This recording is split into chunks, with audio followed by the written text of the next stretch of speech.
Hello everyone and welcome back. A while ago we looked at the strength of Blue Rose and now it's about time we looked at the other adamantite adventure team, Red Drop. Starting off, we'll take a brief overview of Red Drop's strength before moving on to their leader. Red Drop were founded before Blue Rose and they mainly operate in the northern end of the kingdom. Red Drop's members are extremely powerful by human standards, although no member of Red Drop is considered stronger than the level 50 vampire of Blue Rose, Evileye. That said, the leader of Red Drop should be able to win against Evileye in a one-on-one confrontation. The leader of this adventure team is Azuth Aindra, who is the uncle of Blue Rose's leader Lakyus. In fact, it was the tales of Red Drop's adventures and heroism that inspired Lakyus to become an adventurer herself. Azuth comes from the House of Aindra, so like Lakyus, he is also a descendant of a member of the 13 Heroes. It is rumoured that Lakyus is a descendant of the Black Knight due to the fact that the Black Knight's sword Killer Nyram is now in her possession, so the best guess is that Azuth is also a descendant of the Black Knight. Azuth may not have a sword of darkness, but he does have some fancy equipment of his own, that being the Armour of Reinforcement, which inspired Red Drop's name and is also responsible for most of his strength.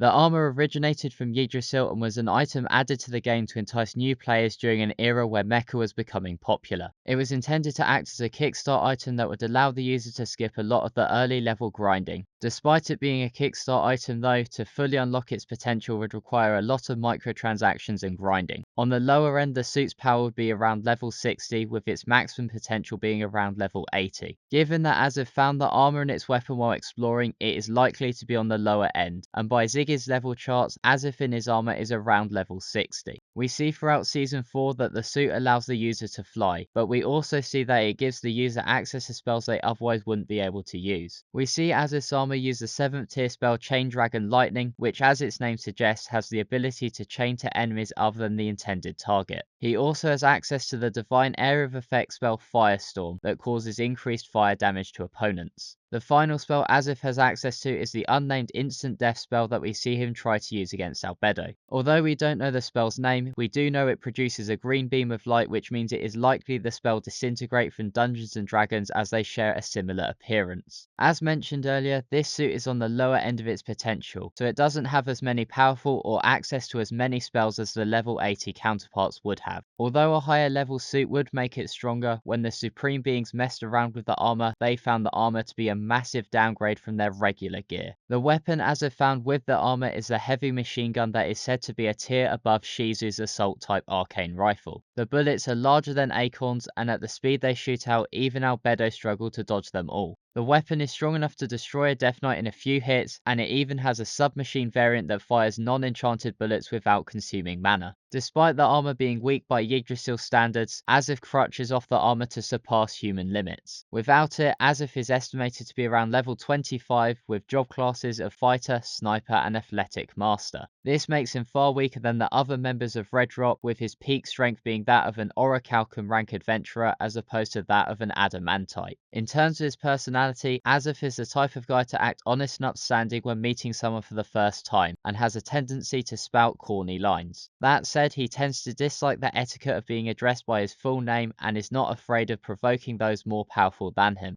After our introduction to him in Season 4, it should come as no surprise that Azuth is an eccentric womanizer, and hides no shame in that fact. Azuth believes his own behaviour is normal despite Lakyus' protests, which is why he continues to erotically fondle his escorts even while his niece is in the room. It is also noted that Azuth truly loves and cares for the well-being of his family. Azuth was the only member of Red Drop to remain in the kingdom during Ainz's invasion, although he himself fled to the Arglan Council state with the Platinum Dragon Lord after they failed to kill Pandora's actor, or from their perspective, Ainz. It has now been stated that Red Drop are now assisting the Arglan Council state in the repelling of the Sorcerer Kingdom and the assassination of Ainz. The only other member of Red Drop that we know about is Luisenberg Alberion. In terms of his strength, he is said to be a top-class warrior comparable to the likes of Gazith, Brain and Gagarin. Clementine also mentioned that he could put up a fight against her, and that Luisenberg is one of 4 people capable of fighting her on equal ground. And that wraps up pretty much everything. So let me know your thoughts down below, and apologies that it was a little short, but this is really everything to say on the subject. If you enjoyed, a like and subscribe would be greatly appreciated, as it really helps out the channel. Our Discord server is linked in the description, so please feel free to join that. Thank you very much to Q Mystic for the incredible thumbnails. Their channel will be linked in the description down below as well. With all that said, thank you very much for watching, and I hope you have an awesome day.